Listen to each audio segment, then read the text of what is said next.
ஞானானந்தமயம் தேவம் நிர்மலஸ்படிகாகிருதிம் ஆதாரம் சர்வ வித்யாநாமயக்ரீவம் பாஸ்மகே. நமஸ்காரம். நேயர்கள் அனைவருக்கும் அஸ்ட்ரோ கேஎஸ் ஐயங்காரின் பணிவான நமஸ்காரங்கள். அஸ்ட்ரோ டிவி நேயர்களுக்கு அஸ்ட்ரோ கேஎஸ் ஐயங்காரின் பணிவான நமஸ்காரங்கள். வார பலன் 1/1/2024 7/1/2024 வரை உண்டான வாரத்திற்கு ஒரு ராசியாக பலனை பார்ப்போம். முதல்ல இந்த வாரத்தினுடைய கோல்சாரம் எப்படி இருக்குன்றதை பார்ப்போம். இந்த வாரத்தில் வரக்கூடிய விசேஷ நாட்கள் என்ன அப்படின்றத பார்ப்போம். அதற்கு பிறகு இந்த வாரத்தில் எந்தெந்த ராசிக்காரர்களுக்கு சந்திராஷ்டமம் அப்படின்றத பார்ப்போம்.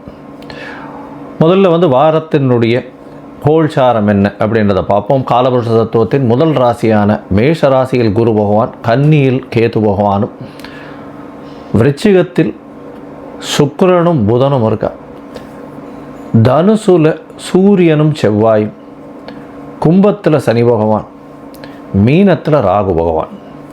இந்த வாரம் அதிவேகமாக செல்லக்கூடிய கிரகம் அப்படின்னு சொல்கிற சந்திர பகவான் மக நட்சத்திரம், அதாவது சிம்ம ராசியில் தொடங்கி அனுஷ நட்சத்திரம், அதாவது விருச்சிக ராசி வரலும் இந்த வாரம் போகிறார். இந்த வாரத்தினுடைய கோல்சாரங்கள் இதுதான். இந்த வாரத்தில் வரக்கூடிய விசேஷ நாட்கள் அப்படின்னு பார்த்தாலேயானால் புதன்கிழமை அஷ்டகா அப்படின்னு போட்டிருக்கோம். அஷ்டகா அணு அஷ்டகா அப்படின்னு போட்டிருக்கோம். பொதுவாகவே பார்த்தாலேயானால் இந்த மார்கழி, தை, மாசி, பங்குனி இந்த 4 மாதங்களும்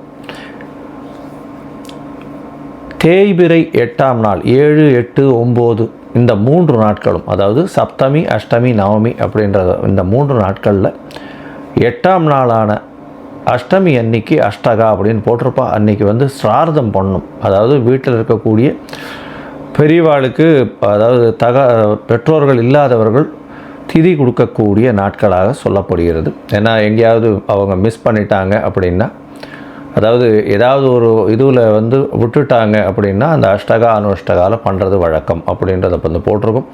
அருகில் இருக்கக்கூடிய உங்களுடைய வாத்தியார் யாரோ அவளை கேட்டுண்டு விஷயத்தை செய்யுங்க. இந்த வாரத்தில் ஏகாதசி வருது. ஏகாதசி அப்படின்னு பார்த்தேன்னா இந்த வாரம் 7ஆம் தேதி அன்னைக்கு ஏகாதசி, சர்வ ஏகாதசி வைணவர்களுக்கு உண்டான ஒரு பெரிய விசேஷமான நாள். வைகுண்ட ஏகாதசிக்கு அடுத்த ஏகாதசி இது விசேஷமானது. இது தேய்பிரையில் வரக்கூடிய ஏகாதசி. இந்த பொதுவாகவே ஏகாதசி அப்படின்னா வைணவர்கள் அன்றைக்கி கார்த்தாலிருந்து குளிச்சுட்டு பெருமாளுக்கு பண்ணுறதும், விஷ்ணு சஹஸ்ரநாம பாராயணம் பண்ணுறதும், அதை தவிர எந்த ஒரு இதுவும் சாப்பிடாமல் உபவாசம் இருக்கிறதும், ஒருவேளை சாப்பிட வேண்டி வந்ததேயானால், அதாவது சீனியர் சிட்டிசன்ஸ், உடல்நலம் குன்றியவர்கள் இவாள்லாம் இருந்தாலேயானால் அவளுக்கு இந்த சுஜ்ஜி இல்லைனா ஜீரா இந்த மாதிரியான விஷயங்கள் பண்ணி போடுறதும், அதாவது ஸ்வீட் மட்டும் பண்ணி போடுறதும், அன்றைக்கி பெருமாளை போய் சேவிச்சுட்டு தீர்த்தம் வாங்கிட்டு அடுத்த நாள் அன்றைக்கி தான் தீர்த்தத்தை சாப்பிட்ணும். அதாவது துவாதசி அன்றைக்கி தான் அந்த தீர்த்தத்தையே சாப்பிட்ணும் பொதுவாகவே. ஏன்னா தீர்த்தம் சாப்பிட்டுட்டோம் வேணால் ஏகாதசியினுடைய விரதம் கரைஞ்சதாக கணக்கு.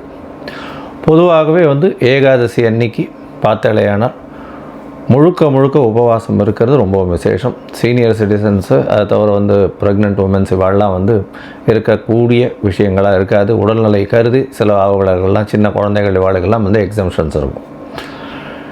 இந்த வாரத்தில் பார்த்தேன்னா ஒரு ராசிக்காரர்களுக்கும் என்னென்ன அப்படின்றத பார்ப்போம். அதுக்கு முன்னாடி இந்த வாரத்தில் எந்தெந்த ராசிக்காரர்களுக்கு சந்திராஷ்டமம்னு பார்த்தோன்னா மகரம், கும்பம், மேஷம், மீனம் இந்த 4 ராசிக்காரர்களுக்கும், அதாவது மகரம், கும்பம், மீனம், மேஷம் இந்த 4 ராசிக்காரர்களுக்கும் சந்திராஷ்டமம்.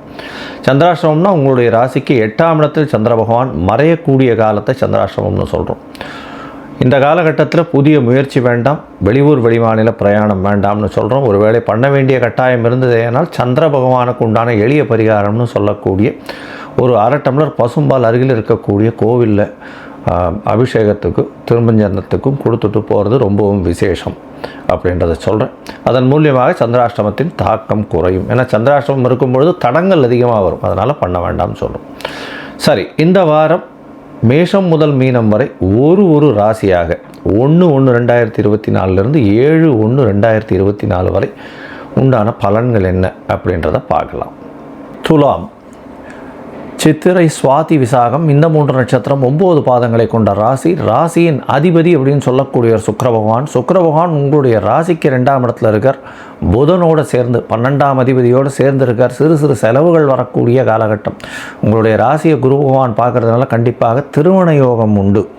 மார்கழி மாதத்தில் திருமண யோகம்னு சொல்கிறோமேனா இந்த மார்கழி மாதத்தில் வந்து நீங்கள் அவசியமாக திருமணத்திற்கு பார்க்க வேண்டியது எல்லாத்தையும் பார்த்து பொருத்தம்லாம் பார்த்து வச்சுன்ட்டு தை மாதத்தில் வந்து என்ன சொல்கிறது, வெத்தலை பாக்கு மாற்றிக்கிறது, அதுக்கப்புறம் வந்து கல்யாணத்துக்கு இது பண்ணுறது, இனிஷியேட் பண்ணி பேசுகிறது, அதுக்கப்புறம் கல்யாணத்தை ஃபிக்ஸ் பண்ணுறது, இது எல்லாமே வந்து தை மாதத்தில் பண்ணலாம்.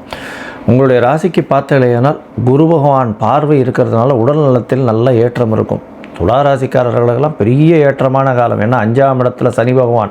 புதிய புகழ், அந்தஸ்து, கௌரவம், எதை தொட்டாலும் வெற்றி உங்களுக்கு வந்தே தீரும். 6ஆம் இடத்தில் ராகு பகவான். உங்களுக்கு எதிரிகள் அற்ற நிலை இருக்கும். காம்படிட்டிவ் எக்ஸாம்ஸ் எல்லாம் பார்த்தீங்கன்னா உங்களுக்கு 100% வெற்றி கிடைக்கக்கூடிய காலகட்டமாக இந்த வாரம் அமையிறது. உங்களுடைய ராசிக்கு 12ஆம் இடத்துல வந்து கேது பகவான் இருக்கிறதன் மூலியமாக உங்களுடைய குலதெய்வ வழிபாடு போய் பண்ணிட்டு வருவீங்க. உங்களுடைய சொந்த ஊருக்கு போய் அங்கே இருக்கக்கூடிய இந்த மடாதிபதிகளோ இல்லைன்னா சித்தர்கள் சமாதி இந்த மாதிரியான விஷயத்துக்கு போயிட்டு வரக்கூடிய வாய்ப்புகள் நிச்சயமாக உண்டு.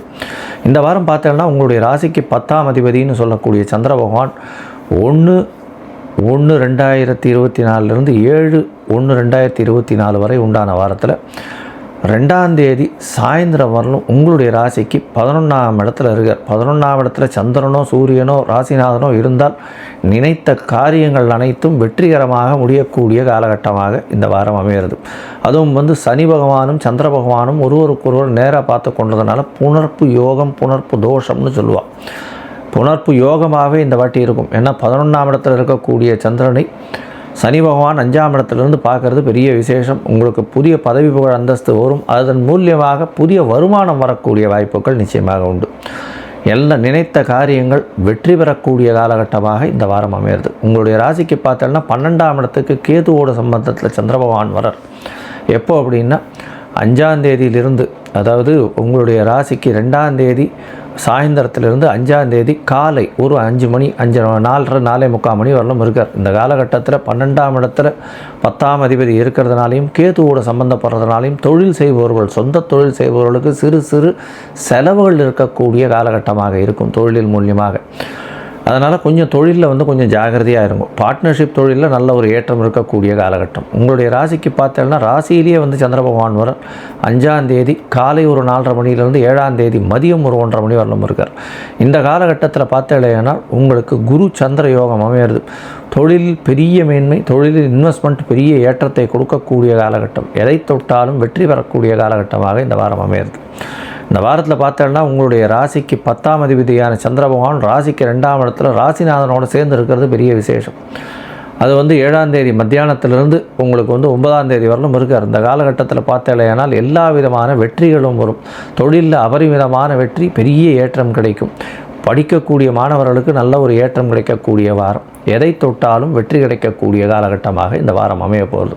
இந்த வாரத்தில் துலா ராசிக்காரர்கள் இந்த ஸ்ரீரங்கம் போயிட்டு வாங்க. ஸ்ரீரங்கம் ரங்கநாதரை போய் சேவிச்சுட்டு வர்றதன் மூலியமாக நல்ல ஒரு ஏற்றமும் மாற்றமும் உங்களுடைய வாழ்வில் நிச்சயமாக கிடைக்கும்.